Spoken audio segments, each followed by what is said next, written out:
Hello student, today I am going to teach you science lesson number 12, simple machines. Observe and discuss. In front of you, you can see the pictures of various kinds of tasks. In the following picture, certain devices are used to accomplish certain tasks more easily. Name the device and discuss how they help. Such devices which are used to get more work done in less time and less efforts are called machines. The nail cutter, the bottle opener, the wheel used to push the load shown in the picture are all machines. Means here they are telling us that the nail cutter, the bottle opener, the wheel used to push the load are all machines. They have only one or two parts and a simple and easy structure. Such machines are called simple machines. Simple machines can be handled easily and there are less chances of these machines breaking down or getting damaged. We use many such machines in our day-to-day life. The simple machines are the machines which are used to get more work done in less time and less efforts, and most probably there are less chance of these machines breaking down or getting damaged, and we use many such machines in our day to day life. Now the next one, you can see the pictures of various machines. Observe the machine shown in the following pictures. For what purpose are they used? Can you name some other machines of this kind? These machines have many parts which carry out many processes for completing a task. For this purpose, the parts are joined to one another. Therefore, these machines are called complex machines. Now, after observing the picture, you can see that how the parts are joined to one another and they are called as a complex machine. Some of the parts of such complex machines are actually simple machines. The structure of complex machine is complicated. Means it is complicated. It is not easy. The structure of a complex machine is complicated. It is not an easy. In our day-to-day life, we use simple or complex machines depending upon the task to be carried out and the time and efforts required to do it. Now next one, you can see the picture of loading a drum onto a truck. Now let us learn about some simple machines. An inclined plane. A heavy drum is to be loaded onto a truck. Ravi chose the plank A. You can see in the picture. While Hamid chose the plank B, that also you can see. And Rahi did not use a plank at all. See in this three picture, you can see that. Number 1. Who would find the drum heaviest to load? Number 2. Who would find it lightest? Which one of the plank A and B is longer? Which one has a steeper slope? What can we conclude from this? If a slanting plank is used to lift a weight, we have to bear less of the weight and lifting it become easier. Here they are telling us that if a slanting plank is used, you know what is meaning of slanting. To lift a weight, we have to bear less of the weight and lifting it become easier. Such a plank is called as inclined plane. Now I hope you must have understood the meaning of inclined plane. The more gradual the slope, the lesser is the weight we bear. But such an inclined plane is longer.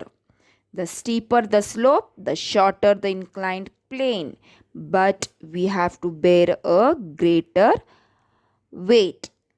Got it? So from this picture you can come to know that a plank is called an inclined plane, and more the gradual the slope, the lesser is the weight we bear.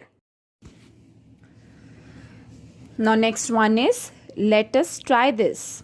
Cut out a triangular piece of paper ABC. Draw a red line along the edge AC. See in this picture you can see that the screw as an inclined plane. Roll this paper around a pencil as shown in the picture. What do you see? I am repeating it again. Cut out a triangular piece of paper ABC. Draw a red line along the edge. Means you have to draw the red line. AC. Roll this paper around a pencil as shown in the picture. What do you see? The inclined side AC of the triangle descend gradually, means it descend gradually from A to C. The threads on a screw are made in the same way. Mean the thread on a screw are made in the same way. It is not in the different way. In the same way. That is why when a screw is fitted in wood, it goes in as if it is going down an inclined plane. Means it is going as if it is going down on an inclined plane. Therefore, less force is required to fit a screw than to hammer a nail. Here they are telling us that because of this reason, less force is required to fit a screw than to hammer a nail. In other words, a screw is like a rolled up inclined plane made of an iron strip. A winding road or cart that goes up a mountain is also like an inclined plane. Wrapped around the mountain, it helps big vehicle to climb up and down the mountain easily. Now here they have given us one more example, and in front of you you can see the picture of cart. So here they are telling us that a winding road or cart that goes up a mountain is also like an inclined plane. You must have noticed this and you must have experienced also. Wrapped around the mountain, it helps big vehicles to climb up and down the mountain easily. Now observe and discuss. Two routes, namely a pathway and a road, are available to climb the mountain shown in the picture. Compare the time and strength and your convenience required to reach the mountain top, which you are supposed to do. Now next one. In the past, you can see the picture of the Archimedes screw. The Greek scientist Archimedes invented the machine shown in this picture. So you can see the picture. That is why it is called the Archimedes screw.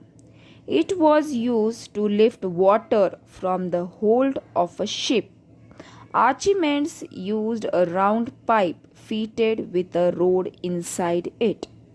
The pipe was placed at an angle of 45 degree. Means which angle it is? 45 degree less than 90 means acute angle.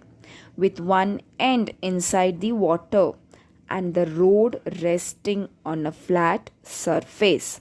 When the rod was turned, water got lifted in this device. See, it is very important here. They are telling us that the pipe was placed at an angle of 45 degree with one end inside the water and the rod, it is not rod, it is rod resting on a flat surface.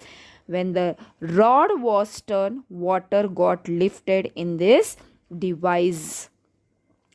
Who has invented this? This was invented by the Greek scientist Archimedes, and that is why it is called as an Archimedes screw.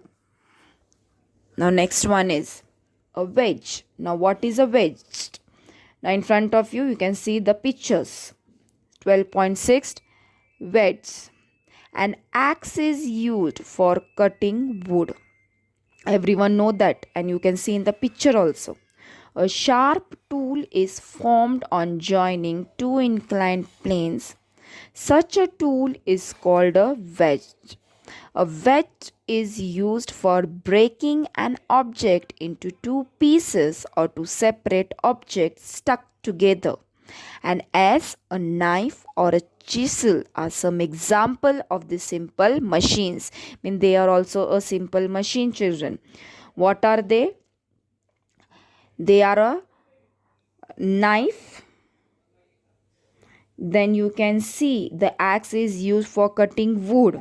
Then a sharp tool is formed on joining two inclined planes. Such a tool is called wedge. Then a wedge is used for breaking an object into two pieces or to separate objects stuck together. So the axe, the knife I already told you, then chisel are some example of the simple machine.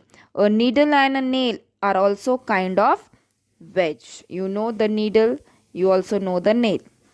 Now next one, use your brain power. A needle is required for stitching cloth. You must be knowing this and you are familiar with this. We use a knife for cutting fruits. This also we know. If the tip of a needle or the edge of a knife becomes blunt, then the needle does not penetrate the cloth and the knife does not cut into the fruit. Why is this so? Now you have to think over it. It is very easy why it is so. Now we will see the next one, a lever. A farmer is using a strong crowbar to remove the big stone bogged down in the farm. Such a machine is called a lever. Means in the picture you can see that the removing a large stone. How he is removing? He is using a strong crowbar. It is called as a crowbar, which is used to remove the big stone bogged down in the farm. Such a machine is called a lever. A lever has three parts, namely effort, load and fulcrum. Now there are 3 points given here. What are that we are going to see?